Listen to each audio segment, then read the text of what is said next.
fans, and welcome to Inside Clips, brought to you by Royal Purple for the week of June 16th. We have a massive show for you this week, so strap in and hang on. Here we go. Our lead story today is that Formula Drift has announced their revised and final schedule for 2020. After the first updated schedule was announced on April 14th, both the series drivers and fans were excited to get the season started in Road Atlanta in July. But as the COVID-19 crisis drudged on, international travel bans had not been removed, and local governments could not give the series sign-offs to do the events.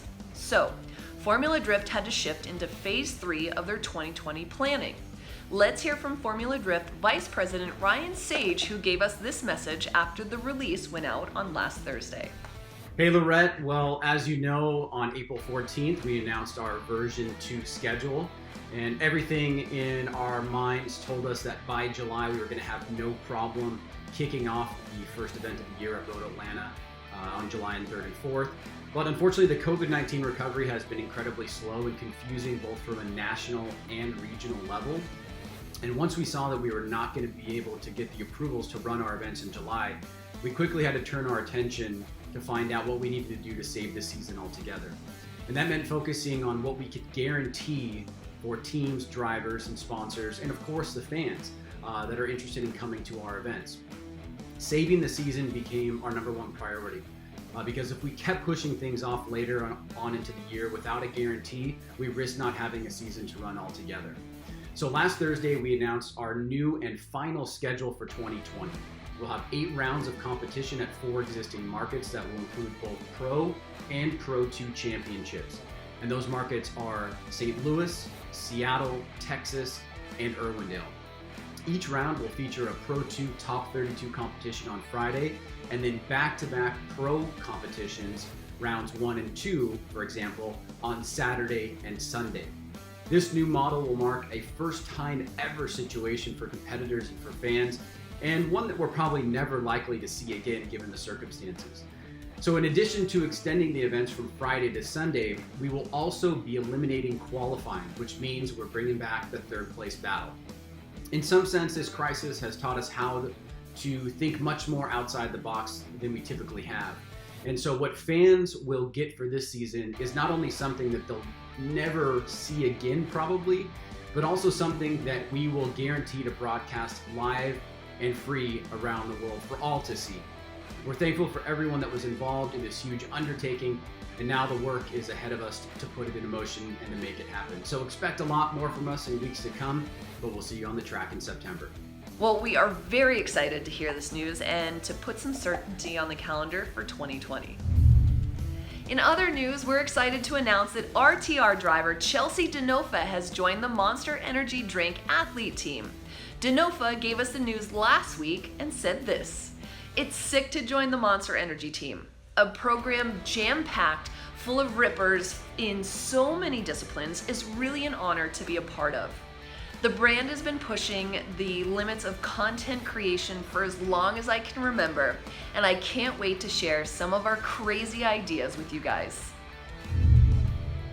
There was another track day with some top FD stars at Adams Motorsports Park.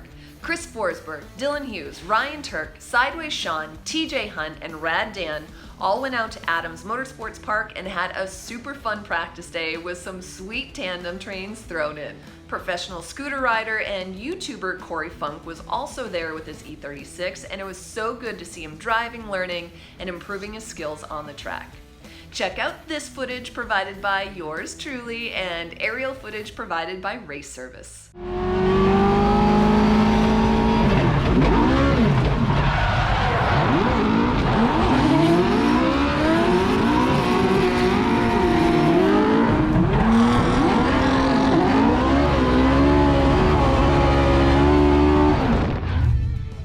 This weekend, you can also catch a fun event on pay-per-view called Burnout Rivals with Vaughn Gittin Jr., Chelsea Denofa, and Cletus McFarland. You can find out more about the event and learn how you can vote for your favorite parts of the event at cletusmcfarland.com.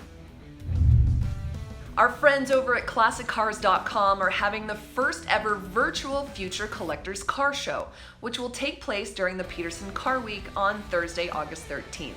It will feature a collection of curated vehicles, and entries are free, and you just need to head over to classiccars.com.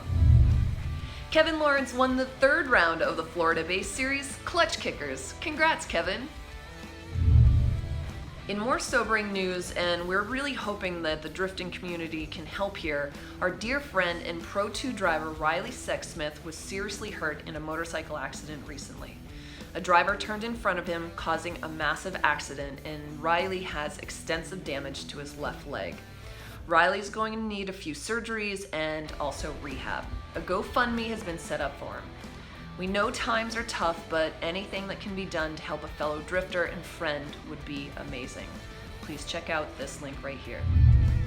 And finally, to end the show on a heartwarming conclusion, as we finish up the last few Crazy Kart submissions, we got this beautiful tandem of Jonathan Castro and his hard-charging tandem partner, his young son, little JC.